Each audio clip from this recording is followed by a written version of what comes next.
أعوذ بالله من الشيطان الرجيم.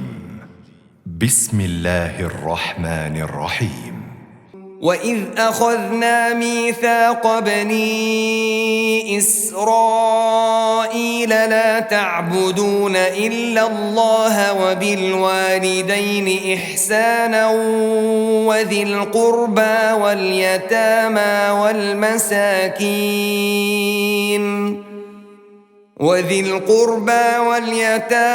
والمساكين وقولوا للناس حسنا وأقيموا الصلاة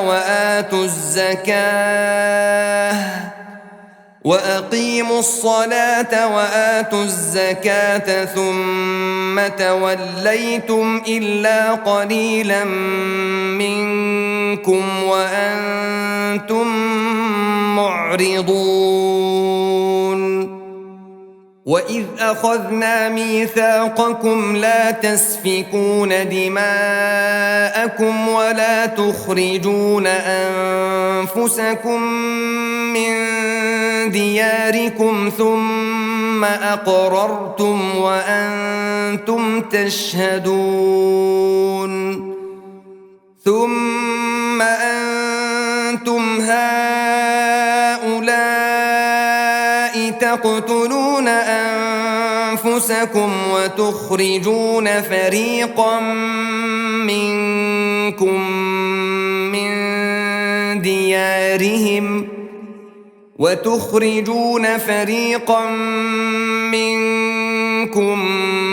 من ديارهم تظاهرون عليهم بالإثم والعدوان وإن يأتوكم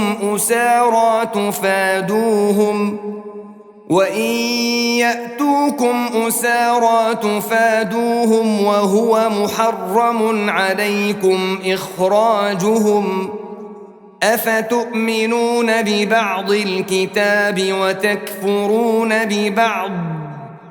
فما جزاء من يفعل ذلك منكم إلا خزي في الحياة الدنيا ويوم القيامة يردون إلى أشد العذاب وما الله بغافل عما تعملون.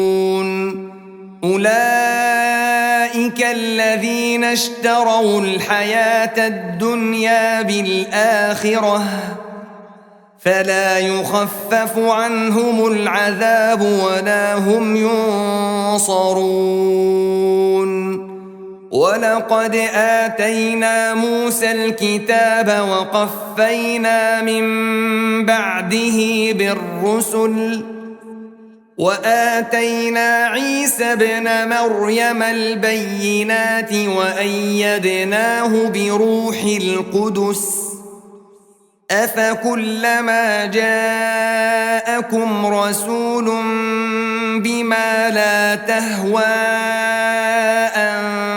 أنفسكم استكبرتم ففريقا كذبتم وفريقا تقتلون.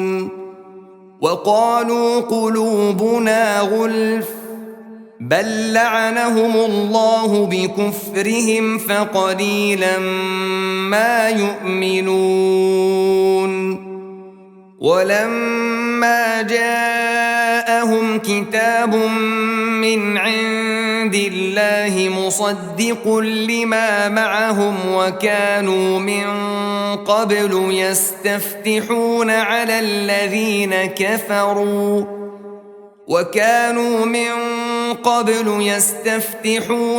الذين كفروا فلما جاءهم ما عرفوا كفروا به فلعنة الله على الكافرين.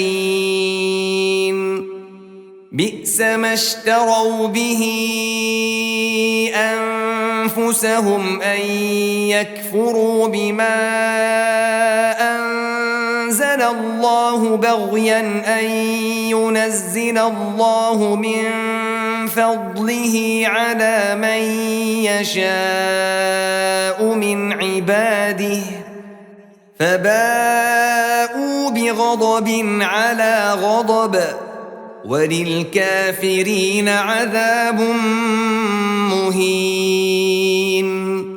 وإذا قيل لهم آمنوا بما أنزل الله قالوا نؤمن بما أنزل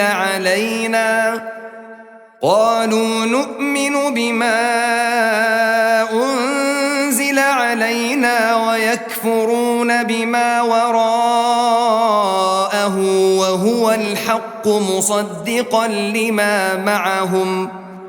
قل فلم تقتلون أنبياء الله من قبل إن كنتم مؤمنين.